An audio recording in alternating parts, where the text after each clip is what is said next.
జై శ్రీమన్నారాయణ. భీష్మ ఏకాదశిని జయ ఏకాదశి, భూమి ఏకాదశి అని కూడా పిలుస్తారు. ఫిబ్రవరి నెలలో శుక్లపక్ష కాలంలో జరుపుకుంటారు. భీష్మ ఏకాదశి 2024 ఫిబ్రవరి 20వ తేదీన జరుపుకుంటారు. జగద్రక్షకుడైన శ్రీ మహావిష్ణువుకి ప్రీతికరమైన ఏకాదశి తిథిని తన పేరిట బహుమానంగా ఆ పరమాత్మ నుండే పొంది భీష్మ ఏకాదశి అని పిలిచే పర్వదినానికి మూలపురుషుడైనాడు భీష్ముడు. మరణకాలమందు సాక్షాత్తు పరమాత్మ అయిన శ్రీకృష్ణుణ్ణే తన ధర్మవర్తనంతోనూ తపశక్తితోనూ తన వద్దకు రప్పించుకొని ఆయన సమక్షంలోనే సమస్త మానవాళి బాధల్ని పోగొట్టే శ్రీ విష్ణు సహస్రనామాన్ని గానం చేసి మోక్షం పొందాడు భీష్ముడు. దక్షిణాయనంలో అంపశయ్యపై పడిన ఉత్తరాయణం పుణ్యకాలం వచ్చేదాకా ఆగి ఇహలోకపు శిక్షని తనకు తానే విధించుకొని పరమాత్మ దర్శనమైన కారణంగా తన తప్పులను పరమాత్మ మన్నించాడని గమనించి సంతృప్తితో జీవించి ఉండగానే మోక్షం పొందిన మహానీయుడు భీష్ముడు. భీష్మ ఏకాదశి శ్రీ విష్ణు సహస్రనామము పుట్టినరోజు. భీష్మ పితామహునకు స్వచ్ఛంద మరణం ఉన్నందువలన అంపశయ్యపై ఉండి కూడా ఉత్తరాయణం పుణ్యకాలం కొరకు వేచి ఉండి ఏకాదశి రోజున శ్రీకృష్ణ పరమాత్మ దివ్య ఆశీస్సులతో అత్యంత రహస్యమైన ధర్మాన్ని ధర్మరాజునకు ఉపదేశించాడు. అదే శ్రీ విష్ణు సహస్రనామము. రాజనీతి, కార్యదక్షత, వివేకము, పరిశుద్ధమైన భావము కలిగిన వారు భీష్మాచార్యులు. ఇచ్చిన ప్రతిజ్ఞకు కట్టుబడిన వారు, ధర్మానికి మారుపేరు అయినటువంటి వారు భీష్మాచార్యులు. దేవతలైనా సరే ధర్మ సంకటము వచ్చినప్పుడు భీష్ముని వద్దకు వచ్చేవారట. అంతటి ధర్మ స్వరూపులైనందువలన సుమారు 5000 సంవత్సరముల క్రితము శ్రీ విష్ణు సహస్రనామాన్ని లోకానికి అందించుటకు శ్రీకృష్ణ పరమాత్మ భీష్మ పితామహులను ఎంచుకున్నారు. ఈనాటికి విష్ణు సహస్రనామము పుట్టినరోజున భీష్మ ఏకాదశిగా పిలువబడుచున్నది. అది భీష్ముని పూర్వజన్మ పుణ్యఫలము. భీష్ముడు గంగా శంతనుల అష్టమ పుత్రుడు. ఇతని అసలు పేరు దేవవ్రతుడు. వార్ధక్యంలో శంతనుడు సత్యవతి సౌందర్యానికి దాసుడై విరహ వేదనతో మంచాన పడ్డాడు. ఈ సంగతి తెలిసిన భీష్ముడు తన తండ్రి ఆనందం కోసం, సుఖ సంతోషాల కోసం తన సుఖాలను, జీవన మాధుర్యాన్ని తృణప్రాయంగా వదులుకున్నాడు. నా జీవితంలో వనితకు వివాహానికి తావులేదు అని సత్యవతికి వాగ్దానం చేసి భీష్మ ప్రతిజ్ఞకు కట్టుబడి ఉన్న త్యాగమూర్తి. అందుకే ఆయన భీష్ముడయ్యాడు.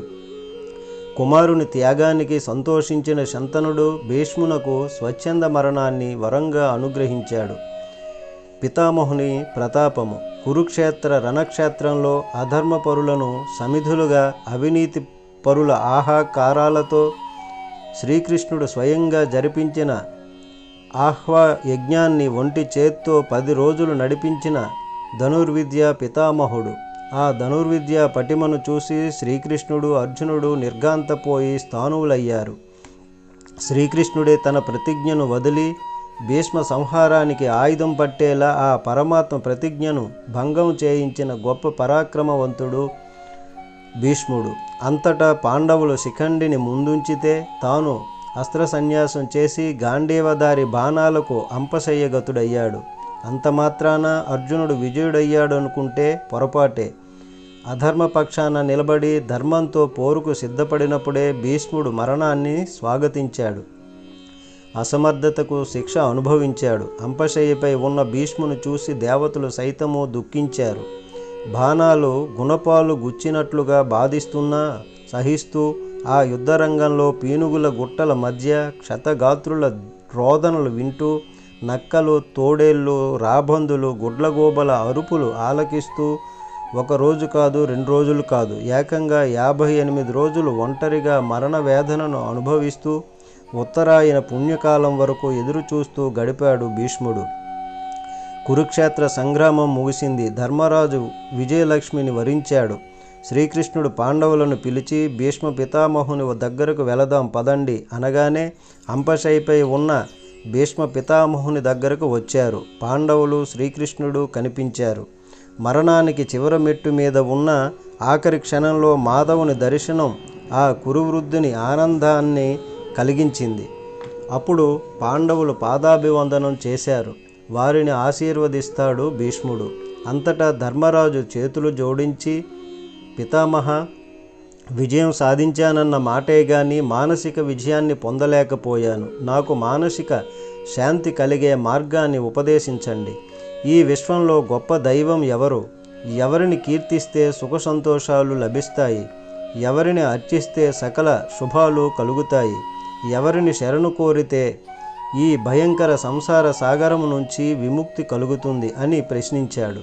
అప్పుడు భీష్ముడు తన చూపును వాసుదేవుడైన శ్రీకృష్ణునిపై నిలిపి, ధర్మజ, నీ సందేహాలన్నింటికీ నా చివరి సమాధానము లీలా మానుష రూపుడు ఈ శ్రీకృష్ణుడే అంటూ చేతులు జోడించి విష్ణు సహస్రనామావళిని 1000 విధాలుగా కీర్తిస్తూ జగత్ కళ్యాణ రక్షణ కోసం ఈ మానవాళికి అందించాడు. ఏకాగ్రతతో శ్రీకృష్ణుని చూస్తూ ఊర్ధ్వలోక ప్రయాణానికి అనుమతి ఇమ్మని కోరాడు. శ్రీకృష్ణుడు దీవిస్తూ, గాంగేయ, నీ భక్తి పరవశము నాకు ఆనందం కలిగించింది. ఈ మాఘశుద్ధ ఏకాదశి నీ సంస్మరణ దినంగా నీకు కానుకగా ఇస్తున్నాను. మహామహులకు లభించే శాశ్వత పుణ్యలోకాలు నీకు లభిస్తాయి అని పలికాడు. మాఘశుద్ధ అష్టమి తిథి రోజున భీష్ముని ఆత్మ ఈ ప్రపంచాన్ని వీడి పరమాత్ముడైన శ్రీకృష్ణునిలో లీనమైంది. మహాభారత ఇతిహాసంలోని భీష్మ పితామహుని ప్రస్థానము ఇలా ముగిసింది. భీష్ముని మరణానంతరము కొన్ని లక్షల సంవత్సరాలు గతిస్తున్నా ఆయన బోధించిన విష్ణు సహస్రనామ స్తోత్రము ఇప్పటికీ ప్రీతిపాత్రము, పవిత్రమైనదిగా ఆదరించబడుతుంది. ప్రతి నామము మహామంత్రమే. భీష్మ ఏకాదశి రోజు ఏం చేయాలి? ఈ రోజున పూర్తి లేదా పాక్షిక ఉపవాసం ఉండాలి. పాక్షిక ఉపవాసం పాటించేవారు డ్రై ఫ్రూట్స్, పండ్లు, నట్స్, పాలతో తయారైన ఉత్పత్తులు, కూరగాయలు తీసుకోవచ్చు. బియ్యం, ధాన్యానికి దూరంగా ఉండాలి. ఏకాదశి రోజు విష్ణు సహస్రనామాన్ని పఠించటం అత్యంత పుణ్యప్రదము. మంత్రాన్ని జపించేటప్పుడు పసుపు రంగు వస్త్రాన్ని ధరించండి. పసుపు రంగులో ఉన్న తీపి వస్తువులు, పండ్లను ప్రసాదంగా ఉంచండి. పసుపు రంగు అరటి పండ్లను ఆవులకు తినిపించండి. ఏకాదశి ఉపవాసం ఉన్నచో ప్రయోజనములు ఏ విధంగా వస్తాయి తెలుసుకుందాం. 1. ఎటువంటి రోగాలైనా నయం అవుతాయి. సమస్యలు తొలగిపోయి శాంతి చేకూరుతుంది. దేవదేవుడే ఏకాదశి వ్రతాన్ని పరమ ఔషధంగా అందజేశాడు. 2. ఏకాదశి వ్రతం వలన సంసార సర్ప విషకాటు నుండి మనిషి బయటపడతాడు. సమస్త పాపాల నుండి విడుదల పొందుతాడు. 3. 100 జన్మలుగా ప్రోగు చేసుకున్న పాపములు ఏకాదశి వ్రతం చేయడం వలన అగ్నిచే క్షణములో భస్మమైనట్లుగా పటాపంచలమైపోతాయి. 4. శుక్లపక్షములో, కృష్ణపక్షములో వచ్చే ఏకాదశులు రెండింటినీ శ్రద్ధగా పాటించే భక్తులు వైకుంఠధామాన్ని చేరుకుంటారు. 5. బ్రహ్మహత్య, పాతకములతో పాటు సకల పాపములు ఏకాదశి రోజున ధ్యానమును ఆశ్రయించి ఉంటాయి.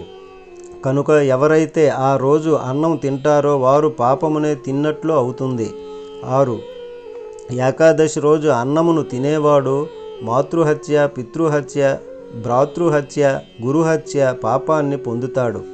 ఏనాడు భగవద్ధామాన్ని పొందలేడు. 7. ఏకాదశి రోజు ధాన్యాన్ని తినేవాడు పాపమును తినేవాడు. ఎందుకంటే ఆ రోజు సమస్త పాపాలు ధాన్యాన్ని ఆశ్రయించి ఉంటాయి. 8. ఏకాదశి రోజు అన్నమును తినే బ్రహ్మచారి, గృహస్థుడు, వానప్రస్థుడు, సన్యాసి గోమాంసం తినేవాడుగా పరిగణింపబడతాడు. 9. ఏకాదశి రోజు యజ్ఞప్రసాదమే తినడం నిషేధించినప్పుడు ఇక సాధారణ ధాన్యం గురించి వేరుగా చెప్పేదేముంది? 10. పాపము చేస్తే మనిషి తానొక్కడే నరకమునకు పోతాడు. కానీ ఏకాదశి రోజు అతడు అన్నము తింటే పితరులతో పాటుగా నరకానికి వెళతాడు. 11. తల్లి లేదా తండ్రి శ్రాద్ధ దినము ఏకాదశి రోజు వస్తే దానిని మర్నాడు చేయాలి. ఏకాదశి రోజు పెట్టే పిండాలను పితృదేవతలు స్వీకరించరు. జై శ్రీమన్నారాయణ.